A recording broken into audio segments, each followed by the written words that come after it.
Storms and creepy houses, a time-honored horror tradition. This one, though, comes with a tasty little twist. This episode story was written in 1920 and published multiple times throughout the 20s and 30s, first in the National Amateur and then multiple times in Weird Tales. This is H.P. Lovecraft's The Picture in the House.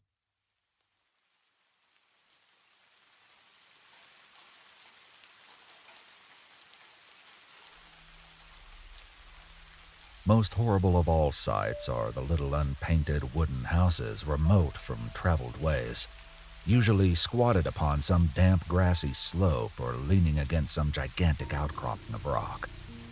200 years and more they've leaned or squatted there, while the vines have crawled and the trees have swelled and spread. They're almost hidden now in lawless luxuriances of green and guardian shrouds of shadow. But the small paned windows still stare shockingly, as if blinking through a lethal stupor which wards off madness by dulling the memory of unutterable things. In such houses have dwelt generations of strange people, whose like the world has never seen, seized with a gloomy and fanatical belief which exiled them from their kind. Their ancestors sought the wilderness for freedom. There the scions of a conquering race indeed flourished free from the restrictions of their fellows, but cowered in an appalling slavery to the dismal phantasms of their own minds. Divorced from the enlightenment of civilization, the strength of these Puritans turned into singular channels, and in their isolation, morbid self-repression and struggle for life with relentless nature, there came to them dark, furtive traits from the prehistoric depths of their cold northern heritage. By necessity practical and by philosophy stern, these folks were not beautiful in their sins. Erring as all mortals must, they were forced by their rigid code to seek concealment above all else, so that they came to use less and less taste in what they concealed. Only the silent, sleepy, staring houses in the backwoods can tell all that has lain hidden since the early days, and they are not communicative, being loath to shake off the drowsiness which helps them forget. Sometimes one feels that it would be merciful to tear down these houses, for they must often dream. It was to a time-battered edifice of this description that I was driven one afternoon in November 1896 by a rain of such chilling copiousness that any shelter was preferable to exposure. I'd been traveling for some time amongst the people of the Miskatonic Valley in quest of certain genealogical data, and from the remote, devious, and problematical nature of my course, had deemed it convenient to employ a bicycle despite the lateness of the season. Now I found myself upon an apparently abandoned road, which I'd chosen as the shortest cut to Arkham, overtaken by the storm at a point far from any town, and confronted with no refuge save the antique and repellent wooden building which blinked with bleared windows from between two huge leafless elms near the foot of a rocky hill. Distant though it is from the remnant of a road, this house nonetheless impressed me unfavorably the very moment I espied it. Honest, wholesome structures do not stare at travelers so slyly and hauntingly, and in my genealogical researches I had encountered legends of a century before which biased me against places of this kind. Yet the force of the elements was such as to overcome my scruples, and I didn't hesitate to wheel my machine up the weedy rise to the closed door, which seemed at once so suggestive and secretive. I'd somehow taken it for granted that the house was abandoned, yet as I approached it, I wasn't so sure.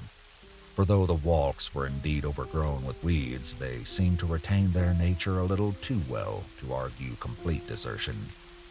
Therefore, instead of trying the door, I knocked, feeling as I did so a trepidation I could scarcely explain.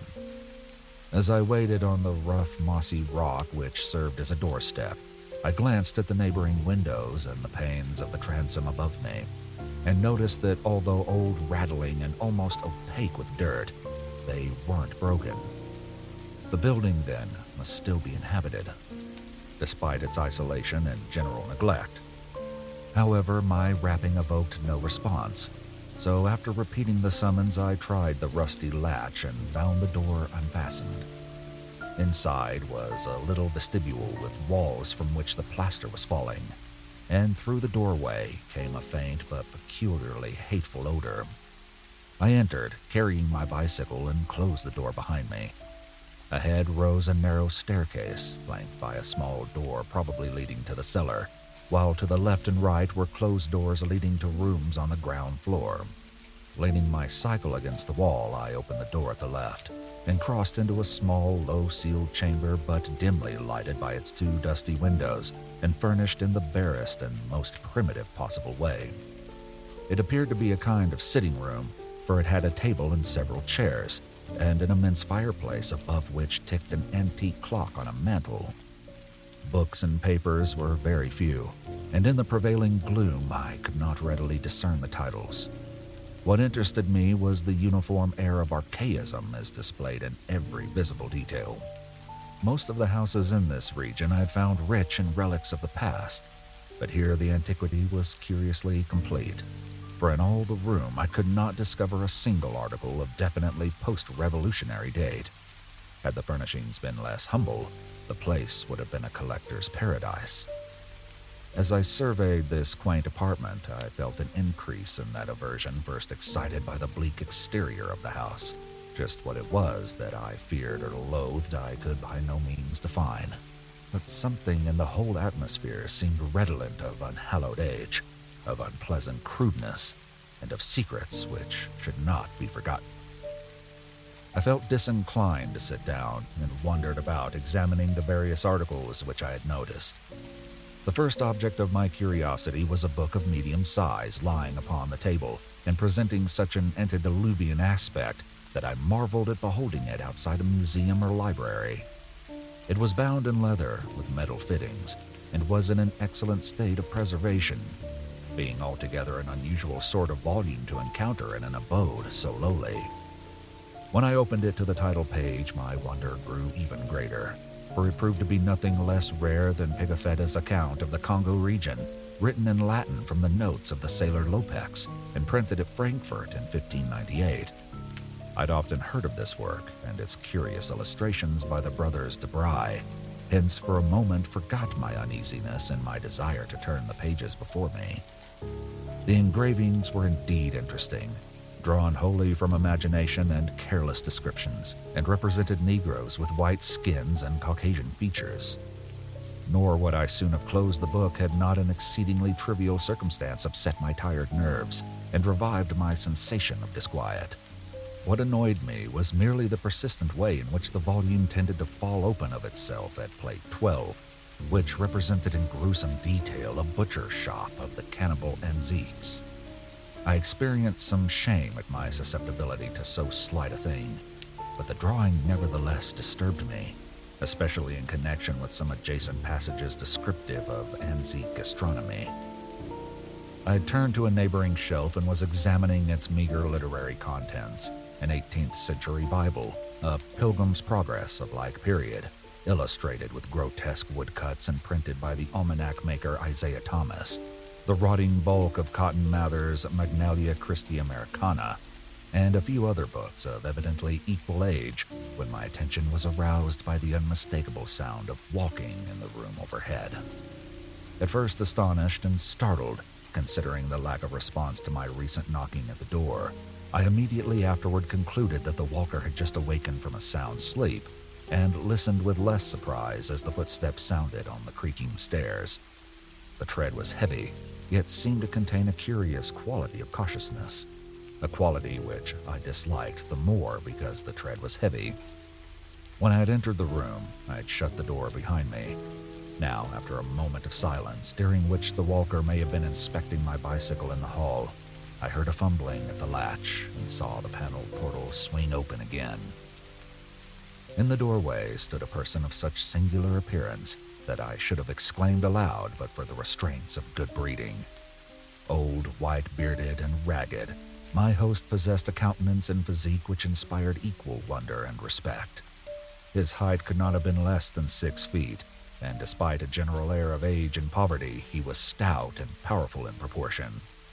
His face, almost hidden by a long beard which grew high on the cheeks, seemed abnormally ruddy and less wrinkled than one might expect, while over a high forehead fell a shock of white hair little thinned by the years. His blue eyes, though a trifle bloodshot, seemed inexplicably keen and burning. But for his horrible unkemptness, the man would have been as distinguished-looking as he was impressive. This unkemptness, however, made him offensive despite his face and figure. Of what his clothing consisted I could hardly tell, for it seemed to me no more than a mass of tatters surmounting a pair of high, heavy boots, and his lack of cleanliness surpassed description. The appearance of this man, and the instinctive fear he inspired, prepared me for something like enmity, so that I almost shuddered through surprise and a sense of uncanny incongruity when he motioned me to a chair and addressed me in a thin, weak voice full of fawning respect and ingratiating hospitality. His speech was very curious, an extreme form of Yankee dialect I'd thought long extinct, and I studied it closely as he sat down opposite me for conversation. "Ketched in the rain, be ye?" he greeted. "Glad you was nigh the house and had the sense to come right in. I calculate I was asleep, else I'd have heard ye. I ain't as young as I used to be, and I need a powerful sight of naps nowadays. Travelin' fur? I ain't seed many folks along this road since they took off the Arkham stage." I replied that I was going to Arkham and apologized for my rude entry into his domicile, whereupon he continued. "Glad to see you, young sir. New faces is scarce around here, and I ain't got much to cheer me up these days. Guess you hail from Boston, don't you? I never been there, but I can tell a town man when I see him. We had one for Deerstick schoolmaster in '84, but he quit sudden, and no one never heard on him since." Here the old man lapsed into a kind of chuckle, and made no explanation when I questioned him. He seemed to be in an aboundingly good humor, yet to possess those eccentricities which one might guess from his grooming. For some time he rambled on with an almost feverish geniality, when it struck me to ask him how he came by so rare a book as Pigafetta's Regnum Congo. The effect of this volume had not left me, and I felt a certain hesitancy in speaking of it, but curiosity overmastered all the vague fears which had steadily accumulated since my first glimpse of the house. To my relief, the question didn't seem an awkward one, for the old man answered freely and volubly. "Oh, that African book. Captain Ebenezer Holt traded me that in '68. Him as was kilt in the war." Something about the name of Ebenezer Holt caused me to look up sharply. I'd encountered it in my genealogical work, but not in any record since the Revolution. I wondered if my host could help me in the task at which I was laboring, and resolved to ask him about it later on. He continued. "Ebenezer was on a Salem merchantman for years, and picked up a sight of queer stuff in every port. He got this in London. I guess he used to like to buy things at the shops. I was up to his house once on the hill trading hosses when I see this book. I relished the pictures, so he give it in on a swap. 'Tis a queer book. Here, let me get on my spectacles." The old man fumbled among his rags, producing a pair of dirty and amazingly antique glasses with small octagonal lenses and steel bows. Donning these, he reached for the volume on the table and turned the pages lovingly. "Ebenezer could read a little of this. It's Latin, but I can't.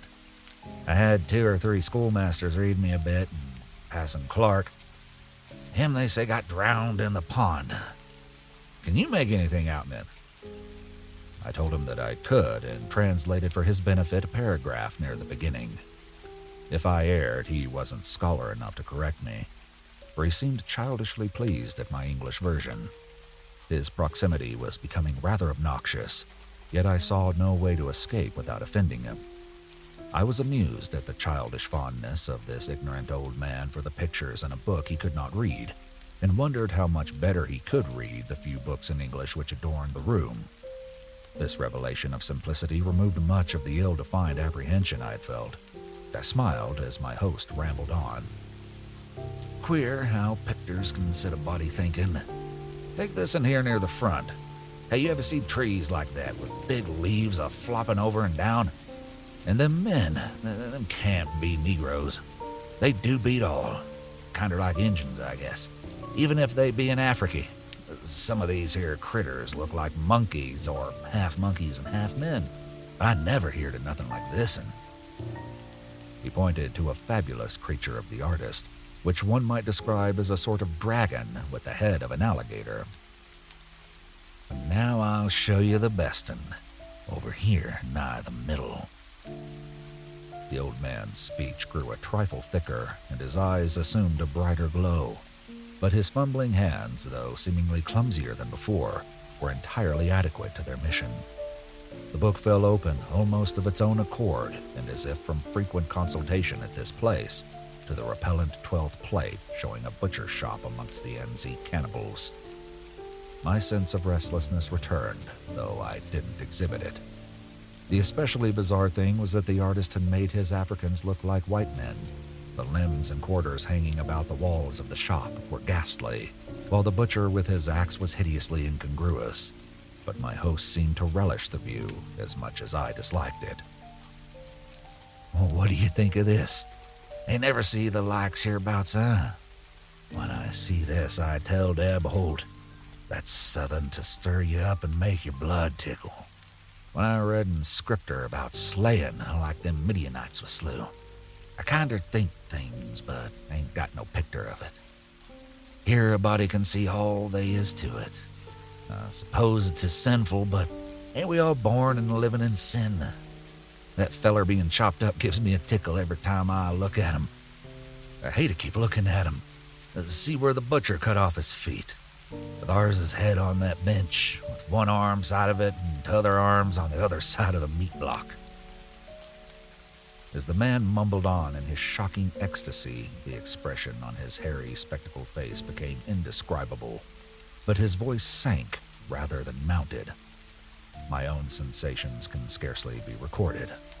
All the terror I had dimly felt before rushed upon me actively and vividly, and I knew that I loathed the ancient and abhorrent creature so near me with an infinite intensity. His madness, or at least his partial perversion, seemed beyond dispute. He was almost whispering now, with a huskiness more terrible than a scream, and I trembled as I listened. As I says, 'tis queer how picture sets you thinking. You know, young sir, I'm right sot on this in here. After I got this book off Eb, I used to look at it a lot. Special when I'd heard Passin' Clark rant Sundays in his big wig. Once I'd tried something funny. Here, young sir, don't get scared. All I'd done was to look at the picture before I killed the sheep for market killing. Sheep was kinder more fun arter looking at it. The tone of the old man now sank very low, sometimes becoming so faint that his words were hardly audible. I listened to the rain and to the rattling of the bleared, small-paned windows, and marked a rumbling of approaching thunder quite unusual for the season. Once a terrific flash and peal shook the frail house to its foundations, but the whisperer seemed not to notice it. Killing sheep was kinder more fun, but, you know, 'twa'n't quite satisfying. Queer how a craven gets a holt of you. He'll love the almighty, young man, don't tell nobody. But I swear to God, that picture begun to make me hungry for victuals I couldn't raise nor buy. Here, set still. What's ailing you? I didn't do nothing. I only wondered how 'twould be if I did.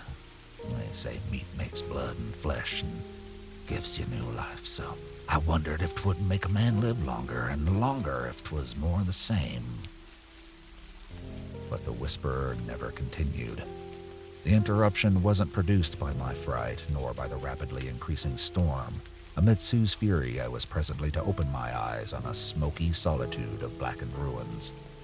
It was produced by a very simple, though somewhat unusual happening. The open book lay flat between us, with the picture staring repulsively upward. As the old man whispered the words more of the same, a tiny splattering impact was heard, and something showed on the yellowed paper of the upturned volume. I thought of the rain and of a leaky roof, but rain is not red. On the butcher shop of the Anzique cannibals, a small red spattering glistened picturesquely, lending vividness to the horror of the engraving. The old man saw it and stopped whispering even before my expression of horror made it necessary. Saw it and glanced quickly toward the floor of the room he had left an hour before. I followed his glance and beheld just above us on the loose plaster of the ancient ceiling a large irregular spot of wet crimson, which seemed to spread even as I viewed it. I did not shriek or move, but merely shut my eyes. A moment later came the titanic thunderbolt of thunderbolts, blasting that accursed house of unutterable secrets and bringing the oblivion which alone saved my mind.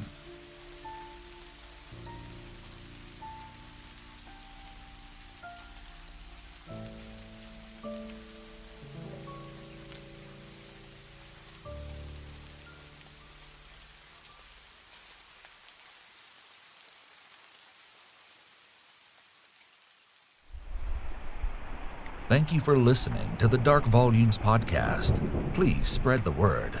Madness does love company, and we'll talk again soon.